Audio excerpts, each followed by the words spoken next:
Yeah, absolutely. Love it, love it, love it. So both of these players at 6-1 on the brink of elimination. Both players looking for a win and then possibly a draw, depending on which way the tiebreakers go. As we saw yesterday, certainly not all the X1-1s could make it. But today, it's unclear given the size of the tournament. So what do you think about that not pondering on turn 1? Or thought season, for that matter? I feel like David has an Entomb, maybe? I didn't see it, but he's got something. There it is.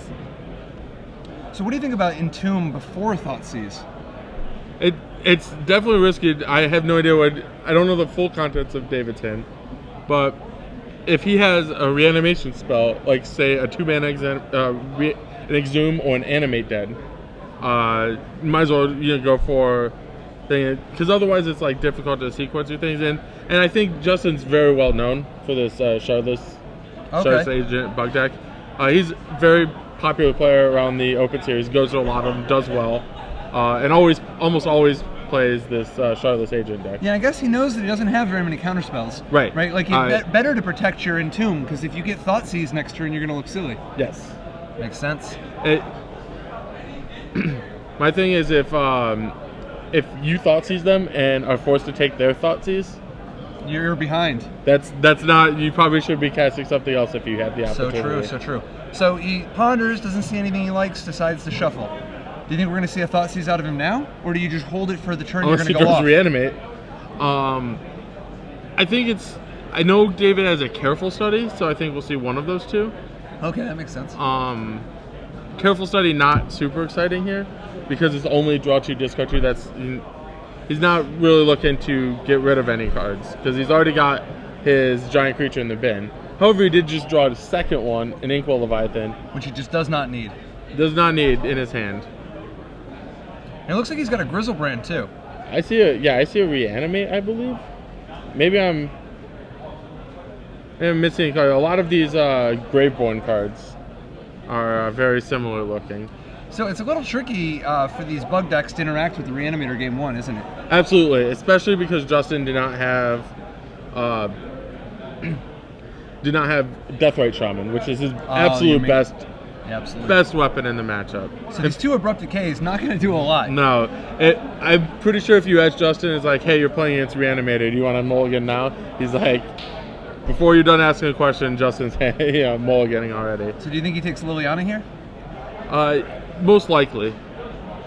Yep. Makes sense, just because it's going to come down next turn, start, actually affecting the board, and it can threaten to actually kill that Griselbrand. Right. But, I think if Justin has the opportunity to play as Liliana, he might just, leave it at 3. Interesting. Well, he's got these Abrupt Decays in his hand. Right. But I guess you don't want your opponent to discard his big creatures. Exactly. It's not that big of a deal since,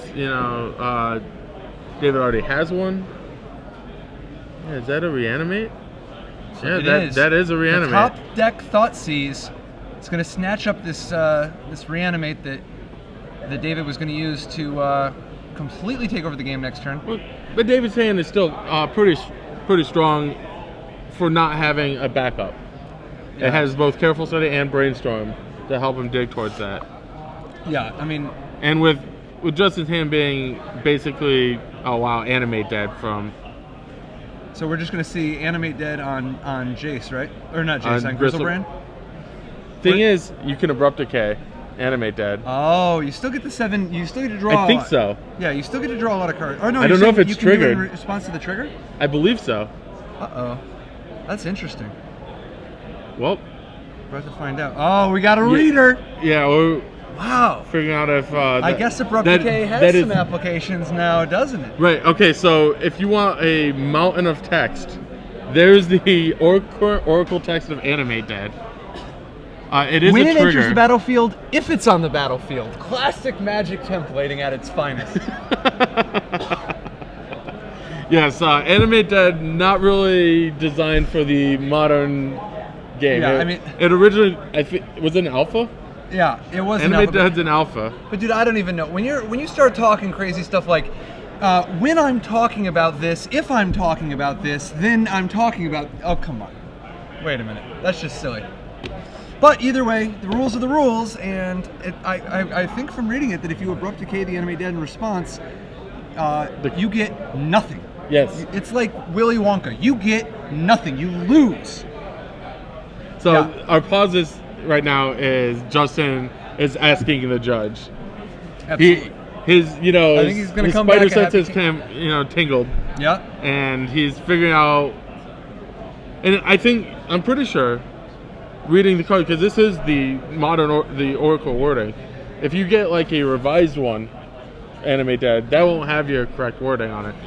But No. But I still think, I mean, the fact that you have these abrupt decays that you were thinking are dead, and then your opponent actually plays a card that costs 3 or less, you instantly got to ask yourself, wait, is this an opportunity? Do I have some Can I purpose? use this card? I thought this card was terrible. Yeah. Now, the upside is that it's possible that Justin doesn't sideboard out his abrupt decays because they were so effective this game.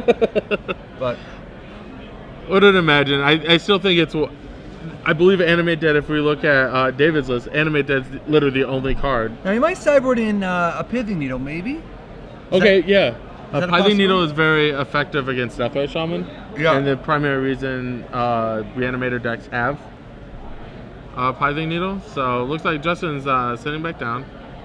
So Justin's like, no, get that back in your graveyard. We're gonna put this on the stack.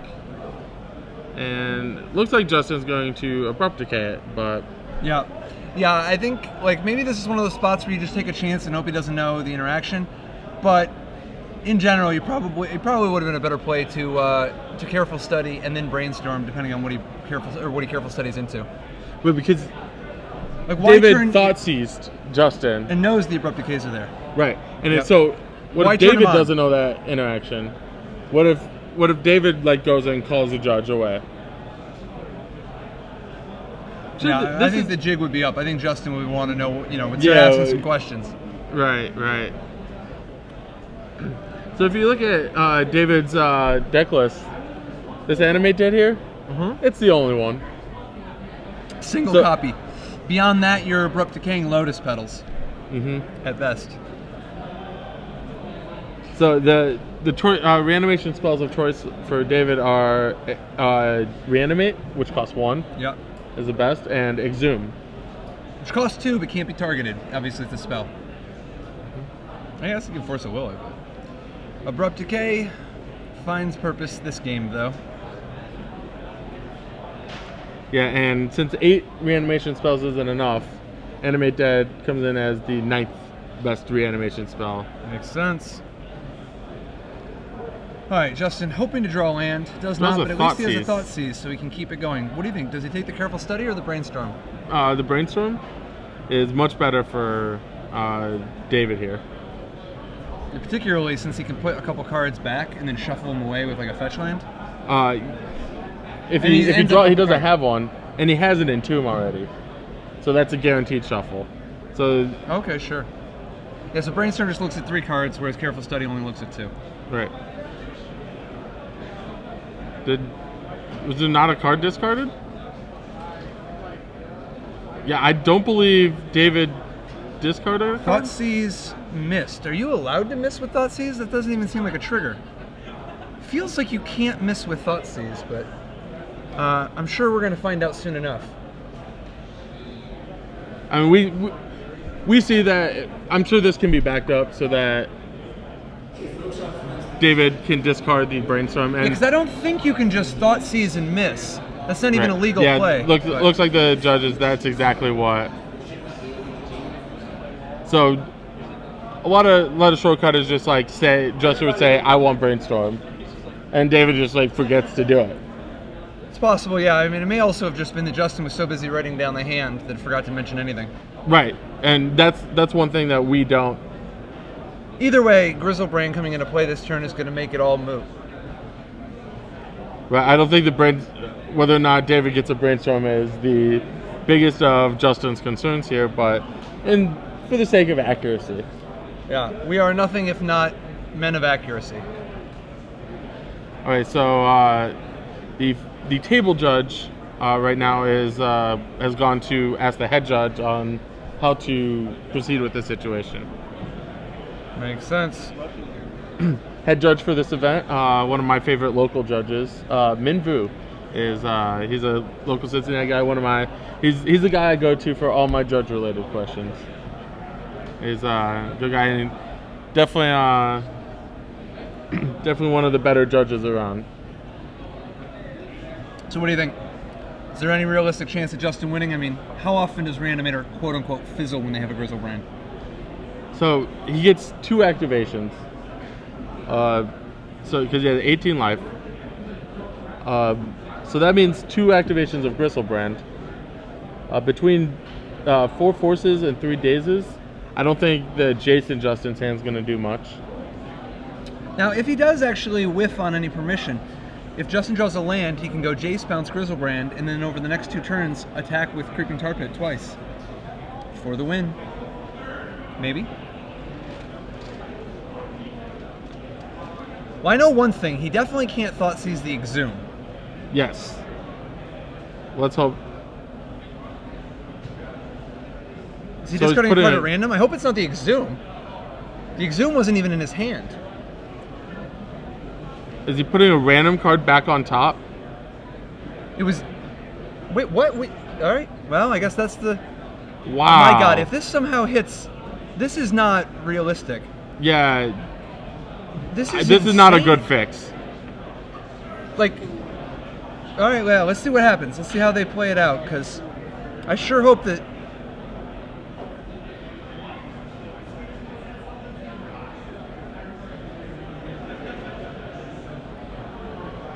Okay, so I don't even know what's going on anymore.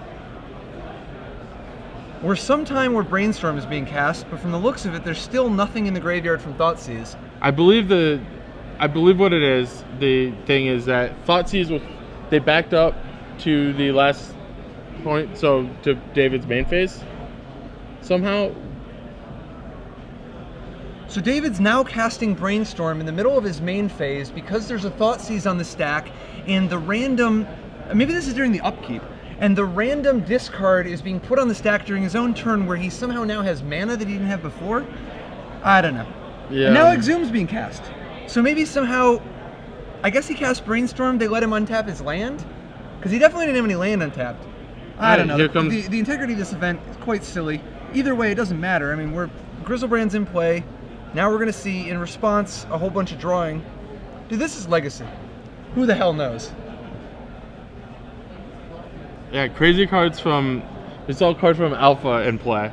And now we're seeing a backed up Thoughtseize, Brainstorm. Now, if he does get if he gets a Daze or a Force of Will here, he can just shut this down. But from the looks of it... So this is why I think what you're supposed to do is Griselbrand one time on your main phase, just in case you hit a Thoughtseize, you know? Yes, yes.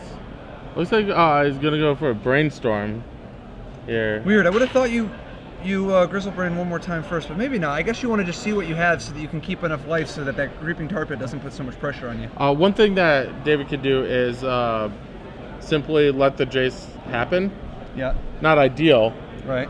but let the Jace happen and then Exhume in Inkwell Leviathan, All right. which Jace cannot do anything about. Makes sense. So that's a possible line.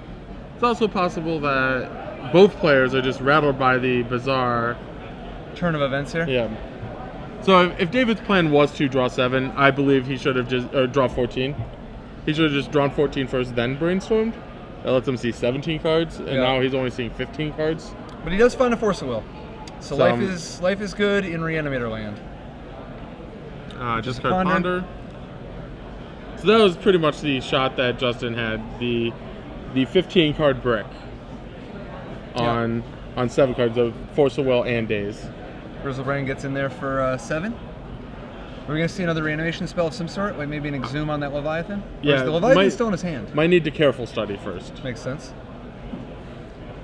Lotus Petal comes down. Lotus Petal is an interesting card in Reanimator decks because it's really all in. Yeah, just in case you want to be even faster. Right. And he finds another Force of Will, which basically cements this particular game. And he does see your play. He discards the Inkwell Leviathan, which will surely be coming back this turn. Yes, I believe there's another Exhume. Absolutely, with both Griselbrand and Inkwell Leviathan in play, with Force of Will backup. Pitstick is definitely in the driver's seat this game. Now, what does he have in the sideboard coming in? You mentioned that Pithing Needle in order to combat Deathrite Shaman. Yes. Does it have anything else worth? I mean, do you even Depends care on. about duress? I mean, does that even matter? I don't think so. But the other thing I like, if Justin has a lot of graveyard hate, he has Deathrite Shaman. We've seen that already. And a very common card in bug decks is Nile Spellbomb. So you might just want to sidestep that and bring in Show and Tells as well. Oh, interesting. We have another Force of Will, and Justin packs it in. So we go to game 2, where Justin is going to be boarding in. The aforementioned Nile Spellbomb, 2 copies of that.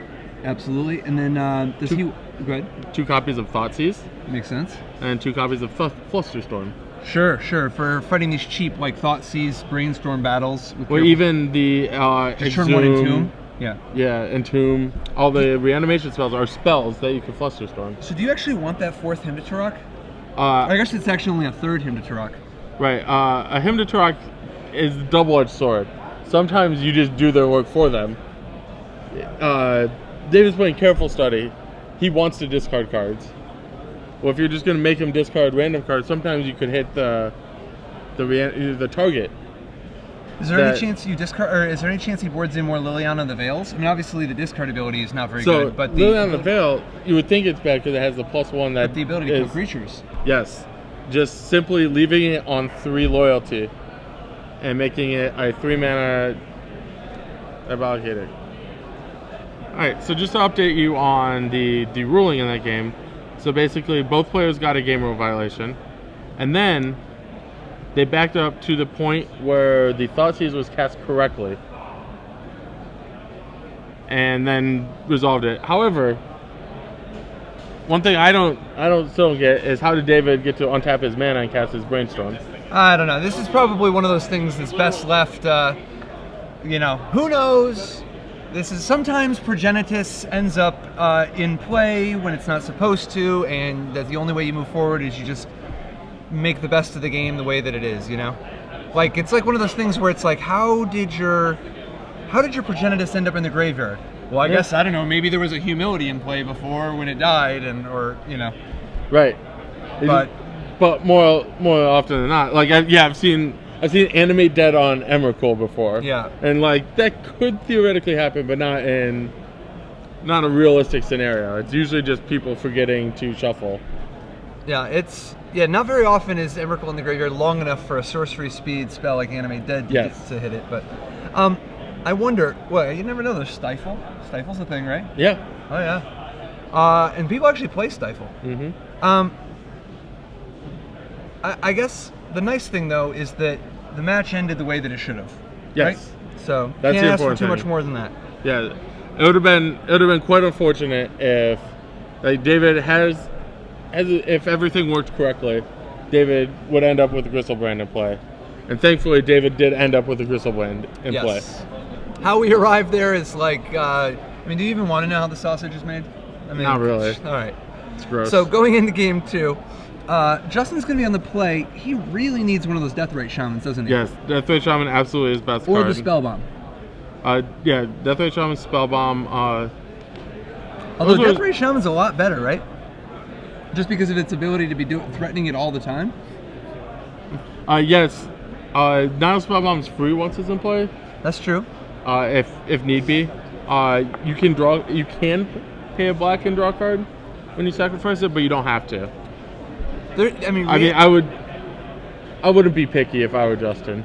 So Reanimator actually used to be, it was a big deck for a little while, but basically it has greatly fallen down in popularity since the printing of Deathrite Shaman, hasn't it? Absolutely. Scavengers put like the first nail in it. Yeah, first nail, and the Deathrite Shaman was just slammed it shut. Yeah, it's so crazy. The Deathrite Shaman, even if you're not playing green, you can just play Deathrite Shaman as a sort of noble hierarch type creature. Yeah, it's a black birds of paradise. Yeah. Only in a format with fetch lands. Yeah. Not standard, sorry. Yeah. Yeah, standard, you got to work pretty hard to turn your Evolving Wild into a mana source. All right, so both players still sideboarding. It's interesting to me that there's 0 removal in David's Reanimator deck, even after sideboarding. I mean, he has access to Chain of Vapor, which he obviously won't bring in this matchup, but not even, like, no, like, a lot of people are playing, like, Dismember or anything like that. He has nothing.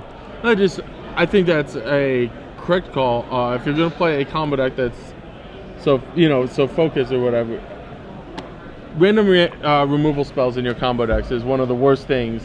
So you're saying that if you're gonna fight, if you want to fight something like a Deathrite Shaman, you want to do it with something like Pithing Needle, not with a You want to Dismember. get all the you want to get all of them at once. Even then, counter hate cards. A lot of times, your best plan of action is to hope they don't have it. Or I played David earlier in this tournament today, and I played a Deathrite Shaman, and he untapped and played some Lotus Petals and reanimated a Griselbrand. Just while your guy was summoning sick. Yes. That makes sense. Pretty strong. Sometimes you just power through it, right? It's Yes. like those That's games it. where you're playing Dredge, and they go Tormod's Crypt, and then they trick a mage for another Tormod's Crypt, and you're like, you know what? Let's just keep going. Yeah. Just keep trucking. Eventually, maybe I'll have a graveyard. Yeah. That's what I always used to say. Is the Tormod's Crypt. It's not game over against Dredge. It's like maybe 2 or 3 walks. It's Wrath of God. It's like a couple extra turns, but if you don't have something else, if you don't have a follow-up, eventually they're gonna basically go off again. Tormod's Crypt is basically Wrath of God against a deck with nothing but creatures that die. Which is very good. Yes, very good Hardly card. game over. Yes. All right, so Justin begins with a turn 1 Thoughtseize. That's a good start from Justin as well. So we see 2 Exhumes, a Force of Will, a Brainstorm, a Careful Study, and a single land. What do you think? Does he take the Brainstorm? He's going for Careful Study. Interesting. Careful Study is potentially far more dangerous. But if David had a fatty in his hand, it's absolutely the card I would want to take. Being from the future, I noticed that I'm going to draw, like if I'm David, I'm going to draw a Careful Study again next turn. Definitely want to take the Brainstorm if you're from the future. Justin Uppal, very much from the present, decided to go with the Careful Study. So this is actually a really interesting decision for David. Does he want to get a basic? Justin does have Wasteland. Usually the Shardless Agent decks have 2 to 3 Wastelands. And David really would like an Underground Sea. But if he gets it Wastelanded, it's really devastating. That's true. I guess it's one of those, like, he can't afford to lose. He must think he's in the driver's seat, and the only way he can really lose is if he gets, not the only way, but the biggest way he could lose is if he gets mana screwed. So he decides to Careful Study first, even though he doesn't have a fatty in his hand. What do you think about that? I do not like that. For the same reason, if I would take the Brainstorm if I'm Justin, I would cast the Brainstorm if I'm David. You just want to find out more about your hand. David doesn't know much about what game plan he's on. Is he going to try and draw a fatty and discard it, or now he's pretty much stuck on Entomb? Interesting. He's eyeing the, like, is he discarding Force of Will? Is he discarding one of his Exhumes? That's tough. I think I would have liked the Brainstorm there. Yeah.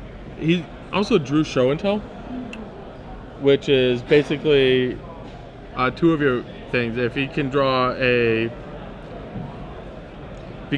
large creature, Show and Tell does the rest of the work. The other 2 parts. Right. Show and Tell is both the Careful Study and the Exhume. So that makes me wonder about discarding Force of Will then.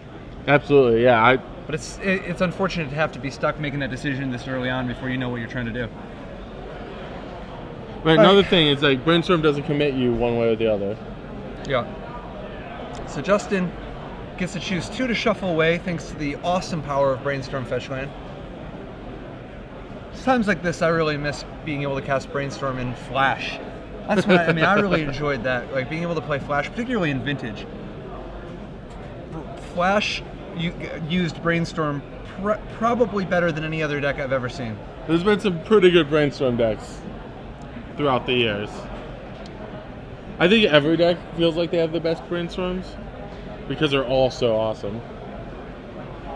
Obviously, the decks that have things they want in their library probably have better Brainstorms than most.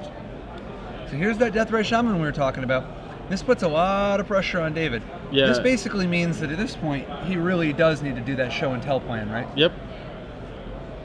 Unless he finds a pithing needle here. Well, there's another Force of Will. Yeah, so David actually just a big target away. I think he's just shuffling back his reanimation spells because they're not going to do much. Yeah, at this point, he's pretty all in on show and tell. Right, Still and needs David, a fatty. Yeah, David still has a couple of each basic land. Yes, he does need that. So probably just the second island coming out from David. And that'll. Does he want a swamp or does he not have another? He does decide to get a swamp. Yeah. Okay. Yeah, because I think at this point. See, I would like another island or not just leaving the fetch in play. The reason I like that because if Justin has a discard spell of some variety, David will want to respond with his other brainstorm. That's true. All right, well, there's Nile Spellbomb. And Ancestral Visions. What's interesting is this means that he can't use the Deathrite Shaman, but that's because he has the Nile Spellbomb backup, so it's not even like that big of a deal, right? The only way it's a big deal is if David somehow goes Pithing Needle on your Spellbomb, Entomb Reanimate. Or Careful Study Reanimate. Yes. Well, there's the Entomb. There's a Careful Study. Alright, well finally we find a way to find a fatty. Unfortunately, that fatty is going to go to the wrong place for a show and tell. Yep. So is he actually not even going to bother? Is he just going to put back the... He might. He has another Brainstorm in his hand, though, and that Careful Study, so he's got a lot of filtering. He might need to keep the Entomb just to shuffle away. Doesn't look like his... Yeah, this is Thought Scour, don't draw a card. Classic Thought Scour, don't draw cards. Alright, Ancestral Vision ticking down. Just getting confirmation on what David discarded. Discarded, I believe, Entomb, Exhume. That kind of makes me think that if you've got Entomb, Exhume, don't you want to try and find, keep Entomb them? to get rid of the top of your deck instead of Careful Study to mill? Because that Careful Study is still worth a lot to you. Yeah, at minimum, it's a blue card. Plus, does he have anything good to Entomb in a spot like this? Maybe just a Lotus Petal? Sure. Just to thin his deck? Yeah. So, David now down to just one show and tell in hand. However, it is a very powerful one card. If you could only have one card in David's spot right now, I would want it to be show and tell. Well, he has two cards, though, right? Like, he still has another Brainstorm. I believe he drew a blank land first. Okay. Oh, I thought that was a game over Thoughtseize from Justin, but looks like it's just another Deathrite Shaman. Yeah, Justin's more than got the graveyard covered at this point, but a show and tell would be backbreaking. There's Reanimate, still not going to do it. Alright, one of the Deathrite Shamans, the active one. Putting a little bit of pressure on David's life total? Yep. The real power of Deathrite Shaman. Oh, man. Him to Turok. Brutal. And David actually played his fourth land, which he didn't need to. But he played his fourth land, and now he has no hope of saving the show and tell. Well, I'm surprised Justin kept him in, and/or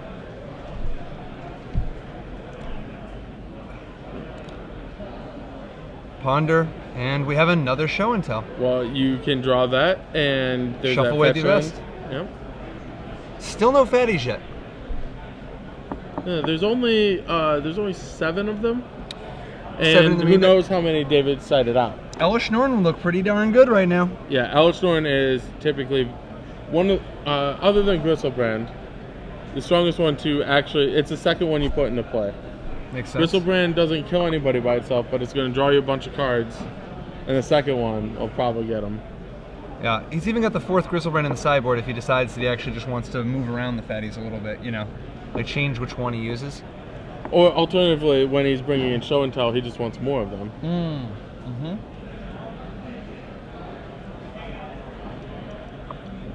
Yeah, I don't think you need Platinum Imperium in this matchup, but Griselbrand number 4 would be all right.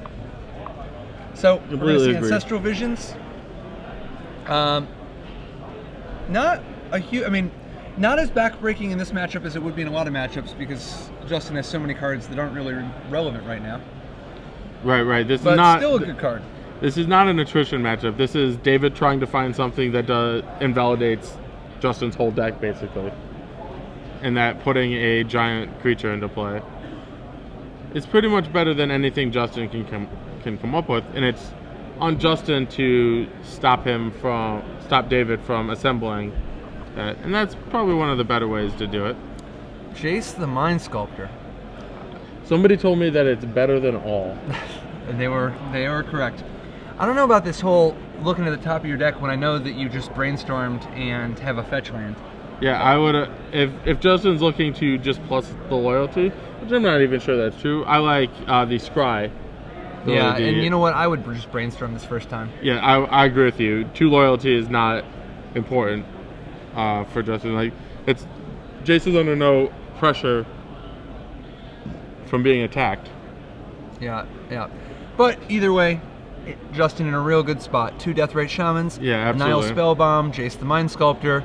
A reasonable number of cards in his grip, although none of them do too much right now. And his opponent just trying to draw one of the 7 or 8 fatties that he's playing to actually The thing is, might decided cobble together a game plan. Yeah, might decided one out. Man, more Fate Sealing when his opponent has fetch lands. Puts it on the bottom. See, I love when you're in a spot like this, you look at it and snap, put it back and say keep. Even when it's, it's a fatty. You just do it with enough confidence, and then they use their Misty Rainforest because they know that they have a land on top, quote unquote. Right. Plus, they always look, and then they always tilt when they find out that you got them. Nobody likes to get gotten. No. So Justin could have, even if you wanted to lock down the top of David's library, I've seen Wasteland your fetch land, then Fate Seal. Yeah, but he even missed, right? No, instead Justin just went for an Underground Sea that's okay, super redundant, and David just got another one. Yeah, why don't you just keep the Misty Rainforest in play then? Because your opponent's already on the Fate Seal your return plan. But, I don't know. Alright, well, that looks like some kind of a black card, right? Yeah, here comes Griselbrand. But it's actually not strong enough here. So do you Nile Spellbomb in response right there? Just so that you have a hope of drawing something relevant? I don't think so, because David's at the awkward life total of 11. Which is 1 life short, because now, if he draws 7, he dies. Yes. Wow. Brutal. And Griselbrand's just going to get bounced. Right. This is actually not good enough. Yeah, this is it. So we actually needed to Griselbrand, and just hope that Justin doesn't see the kill, and then just drop a Python Needle. Continue to hope. Yes. And then just name Deathrite Shaman. Right. If David was at 12 life, or 12 life on his turn, he could have drawn 7, been safe from it, and he could have drawn the Miracle Pithing Needles off his 7 cards to stop the Deathrite Shaman. No, they still attack for 2 though. Yeah, that's true. Man. Deathrite Shaman, heck of a card. Deathrite Shaman for the win.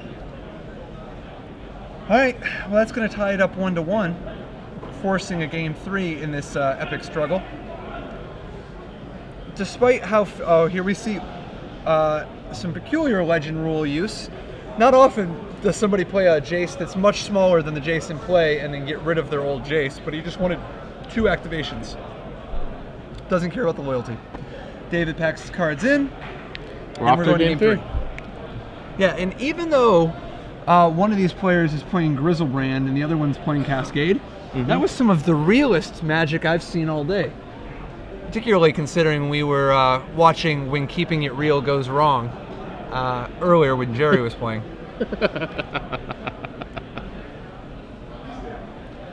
So for game 3, that game kind of showed the power of Lotus Petal in David's deck. So David got a Griselbrand into play. It just wasn't nearly fast enough. Justin has some defenses if he, going super long, which that game was a very long game by Legacy standards. So David really needs to condense all the action into the first few turns of the game. Justin can't have time to put one of his Planeswalkers into play. Yeah, the Planeswalkers, actually do have a pretty big impact, particularly when there's just no creatures attacking them. You know, they can just be, Yes. you know, they can just run amok like so many Tom Martell and Sam Blacks on a Friday night at the Pro Tour, or Saturday night, I should say. Yeah, I don't know. I think it really just comes down to giving yourself the best chances you can with sequencing your brainstorms and your careful studies to set up a spot where you can actually try to force through, you know, one of your fatties before a planeswalker invalidates it. Yes. And obviously, you kind of cross your fingers and hope you don't get Death Ray Shamanised. I think David kind of has to know, like, once you see Nile spell, you kind of have to be on the radar. We didn't see a Hithing Needle from David, and he went through a lot of cards. It's true, like and he's got 3 needles in his deck. Yes, up to. So yeah, and from looking through it, it looked like he had him. I saw at least 2, but it looked like he had all 3 when he was like searching through his deck for a land. Okay. So he just didn't find one. He saw a lot of cards, and it's actually, I would like to see some diversification from Justin's deck, and this is pretty standard. But when all of your hate cards get shut off by the same anti-hate card, Not at the same time though. right? Because like obviously Nile Spellbomb and Deathray Shaman both can be shut down by Pithing Needle, but not usually at the same time. Not by one Pithing Needle. It take multiple, but that just means it's a no-brainer for David to bring in his Pithing Needles, so he can just Pithing Needle whichever one you draw. Yeah, absolutely. It's interesting. What do you make of him to Turok? That game was pretty good. That game, right?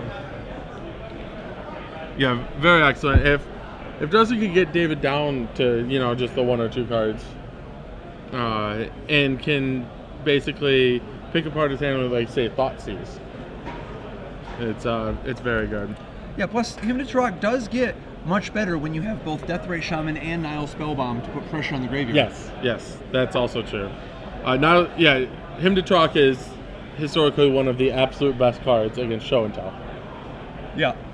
So that it's good. He's coming at him from both angles, because obviously game 1 we knew was going to be real tough, particularly if he doesn't draw a Deathray Shaman. Mm-hmm. Both of these players playing for top 8, hopefully.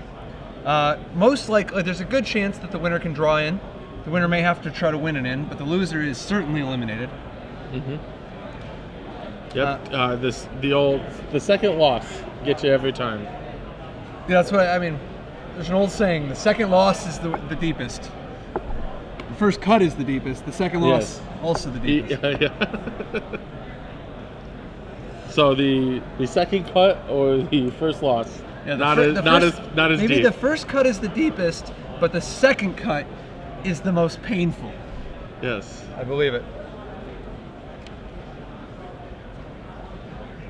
Both players looking at their opening 7, hoping to keep this one a good, clean 7-card opener on both sides. I wonder though, what do you think about Baleful Strix in this matchup? I mean, at first glance, you're like, it doesn't impact the board enough, but it is a blue card, and it is actually a guy who can fight, like, hold off Griselbrand or right. whatever. Oftentimes, Baleful Strix is not in decks that can put a ton of pressure on. It'd be nice if you could somehow prevent Griselbrand from drawing. That's true. What you like? A lot of times they have Justin plays Baleful Strix, David puts Griselbrand into play. Yeah, who wins that head-to-head? Yeah. All right, so we do have a time extension, given the amount of bizarre rulings that we've had to have issued for this. Mm-hmm. And in the meantime, Justin Uppal is taking a mulligan to 6. Looks like David's keeping. I did see a couple cards that doesn't have all the pieces I saw in Elish Norn, a Force of Will, and a Pithing Needle. So his other 4 cards better be pretty good for that hand. And they could, you know. You know what? Like, a land, a Brainstorm, and any 5 cards is basically a sneep. That's why Brainstorm is the best card in Legacy by a mile. Brainstorm is one of the absolute best cards in all of Magic. Well, Legacy is most of Magic. Yeah, well, yeah, I was going to say, the only cards I think that are better than Brainstorm are not legal in Legacy. Jace the Mind Sculptor is pretty close. Like, I think Jace the Mind Sculptor is probably top 20 Magic cards of all time. But I got Brainstorm being right behind the Moxes. Yeah. Like, it's like right up there. But this is Legacy, where somehow Brainstorm is legal. It's because we love playing Brainstorm. Yeah, you know what? That's what killed Vintage. Wizards was trying to make sure that... I played lots of Vintage before Yeah. Brainstorm was restricted. And I played a little bit, but it wasn't It's not the same anymore. Nope. No.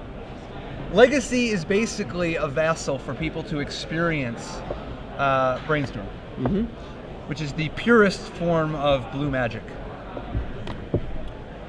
All right, Justin takes a look at his 6. And it's not even clear that Justin shipped back a hand with no land.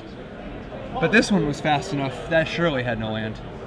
So Justin going to 5. Yeah, not even close to keepable. Yeah, no, the other one he thought for a second. It may have been one of those, he's got a mix of lands and spells, but nothing that meaningfully interacts fast Right. enough. He Whereas could this have time, had my first play as a turn to him to Turak.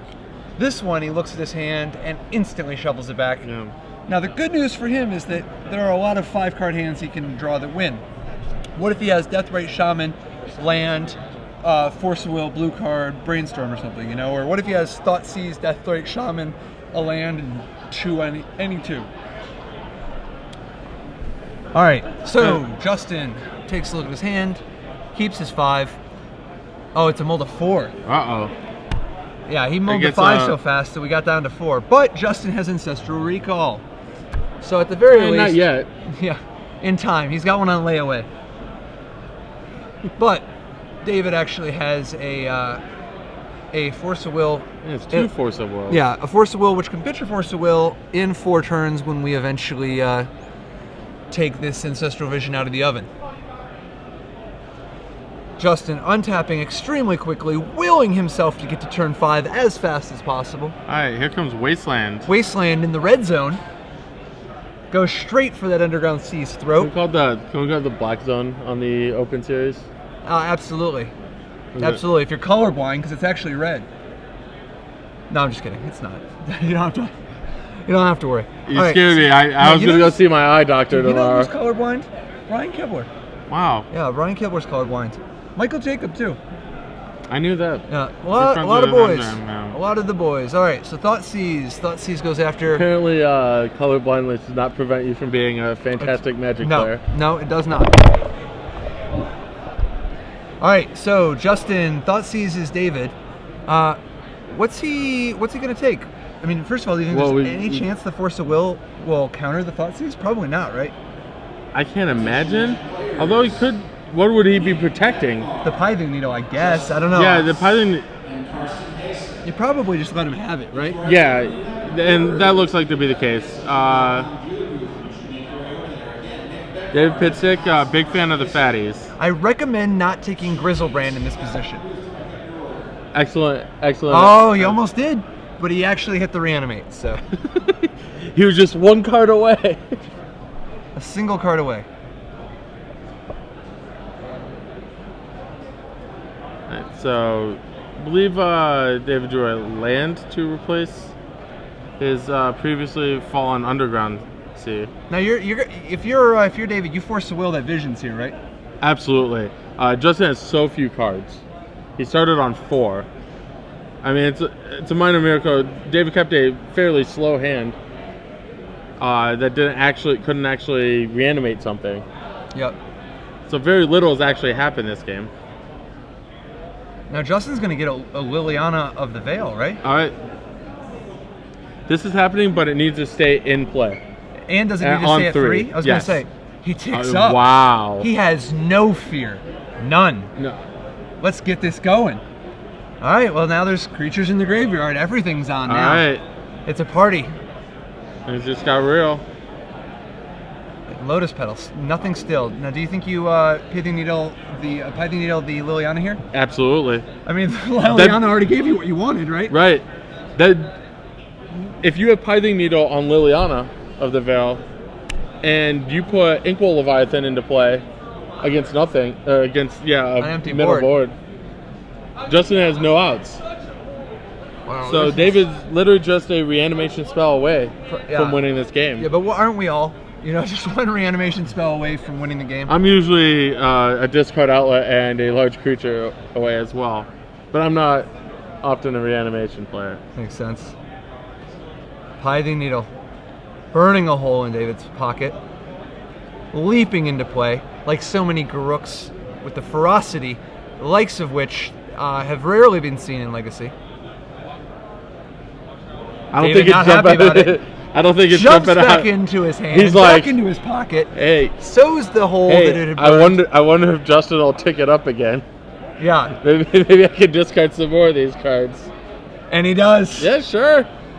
David running the, you know what? I could really use a Liliana in play right now. Discards the Griselbrand. There's Thoughtseize. I think you do it now. I don't know. Simply because you Do don't wanna want keep one fatty for show and tell? Yes, one fatty for show and tell, and you don't want Justin Uppal to suddenly have an abrupt decay. That's true. You don't want to. You Let's definitely go ultimate. Yeah, that would be a rude awakening. But not the kind that would untap all your lands. No. The rudest rude awakening, the kind that does not untap all your lands. All right, so he gets a basic swamp, giving him further protection from Wasteland. Funny thing is, and David doesn't know this, but Justin only plays 2, and they're both in the graveyard.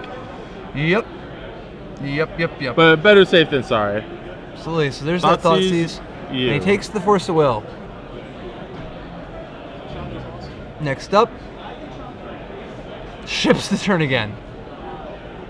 And now Justin gets the free Liliana. See, I still don't don't like even- this. What if David does show and tell? What if just careful study? What if Justin goes Abrupt Decay? Yes.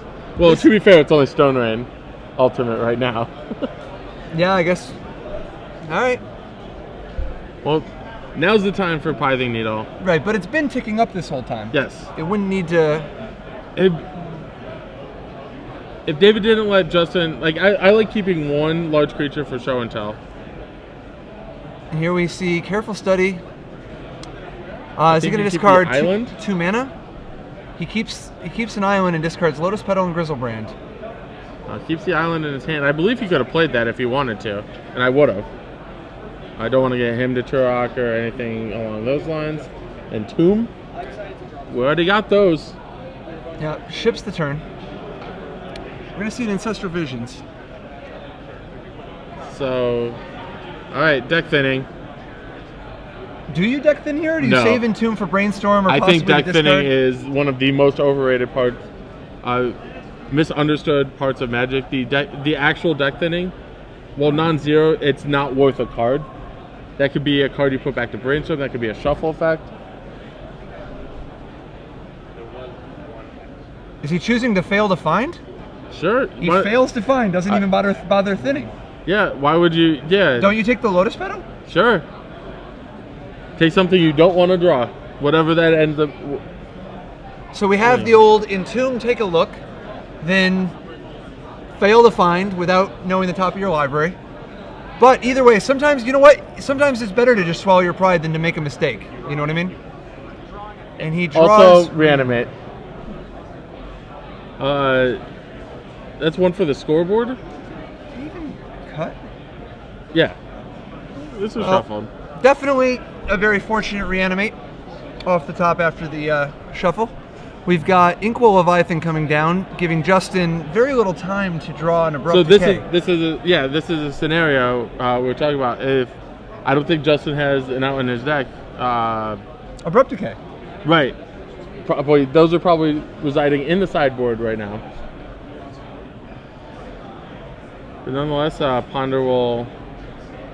Well, there's another reanimate. If, Yeah, but he got the Inkwell David's- Leviathan already. Yeah, if David's in Instead there of the killing Griselbrand. himself. Well, huh. Yeah. So he keeps the Brainstorm, plays the island, ships the turn. Him and All Turok right, not well, going to do much. Although he does get to Brainstorm and decide what he discards. Nope. Doesn't he? Alright, I guess he discards Brainstorm instead of... Alright, so Inkwell Leviathan gets in there for 7. He's all in on this Inky, and I think guess it's going to so. be good. Yeah. And Yep. Justin extends the hand, David Pitstick defeats Justin Uppal 2-1 in a match of classic Reanimator versus Shardless Bug. Crazy, long, crazy match. Yeah, that's a type of game that because Justin was on 4 cards, I think that's what allowed David to win a longer game. Yeah. But for the most part, David's not going to win those kind of games, or the Reanimator deck is not going to win those type of games. Yeah.